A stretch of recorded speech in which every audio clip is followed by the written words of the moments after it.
Hello friends, welcome back to our channel Gana's kitchen.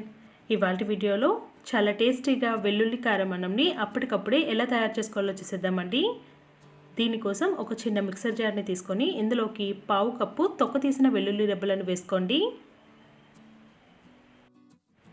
అలాగే పావు కప్పులో సగం కారం, రుచికి సరిపడా ఉప్పు,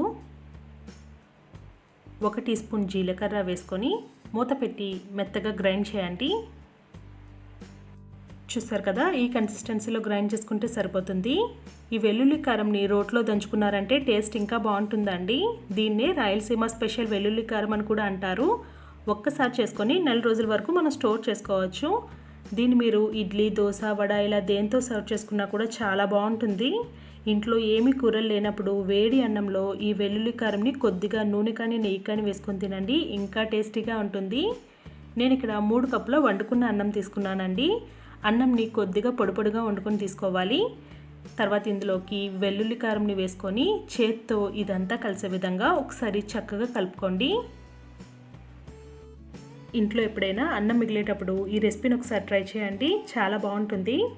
మీరు వెల్లుల్లి కారంని ఎంత కారం తినగలిగితే దాన్ని బట్టి చూసుకొని కలుపుకోవాలి. ఈ వెల్లుల్లి కారం చాలా స్పైసీగా ఉంటుందండి.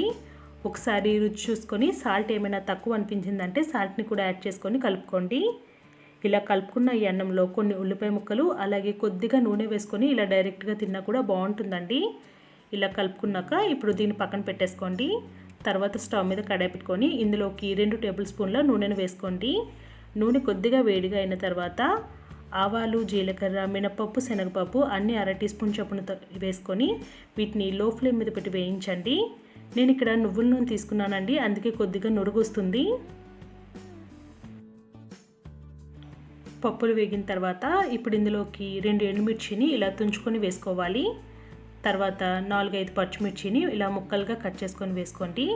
ఇప్పుడు కొద్దిగా కరివేపాకు అలాగే ఒక మీడియం సైజ్ ఉల్లిపాయను ఇలా చిన్న ముక్కలుగా కట్ చేసుకొని వేసుకొని ఉల్లిపాయలు లైట్గా కలర్ చేంజ్ అయ్యేంత వరకు వేయించుకోవాలి.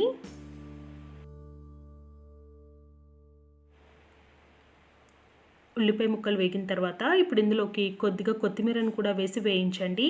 ఆఖరిని వేసే కంటే ఇలా ముందే వేసి వేయిస్తే టేస్ట్ బాగుంటుందండి. కొత్తిమీర కూడా వేగిన తర్వాత ఇప్పుడు ఇందులోకి మనం ముందుగా కలిపి ఉంచుకున్న అన్నంని వేసుకోండి. ఇలా అన్నం మొత్తం వేసుకున్నాక ఇప్పుడు మీడియం ఫ్లేమ్ మీద పెట్టి ఒక 2-3 నిమిషాల పాటు ఫ్రై చేయండి. మీకు నచ్చితే ఇందులో ఒక నిమ్మరసంని పిండుకొని వేసుకోండి, టేస్ట్ చాలా బాగుంటుంది. నేను వేసాను కానీ ఆ క్లిప్పింగ్ మిస్ అయిందండి. ఇలా అన్నం మొత్తం కలుపుకున్నాక దీన్ని మీరు ఇలా వేడివేడిగా సర్వ్ చేసుకుంటే చాలా టేస్టీగా ఉంటుంది. ఇంట్లో ఎప్పుడైనా కూరలు చేయలేనప్పుడు ఈ రెసిపీని ఒకసారి తప్పకుండా ట్రై చేసి చూడండి, చాలా టేస్టీగా ఉంటుంది. మీకు కనుక ఈ వీడియో నచ్చినట్టయితే ప్లీజ్ లైక్ చేసి షేర్ చేయండి. మరిన్ని టేస్టీ రెసిపీస్ కోసం గణాస్ కిచెన్ ఛానల్ని సబ్స్క్రైబ్ చేసుకొని పక్కనే ఉన్న గంట సింబల్ని యాక్టివేట్ చేసుకోండి. దీనివల్ల మేము పెట్టే లేటెస్ట్ వీడియోస్ అన్నీ మీకు నోటిఫికేషన్గా వచ్చేస్తాయి. Thank you for watching this video.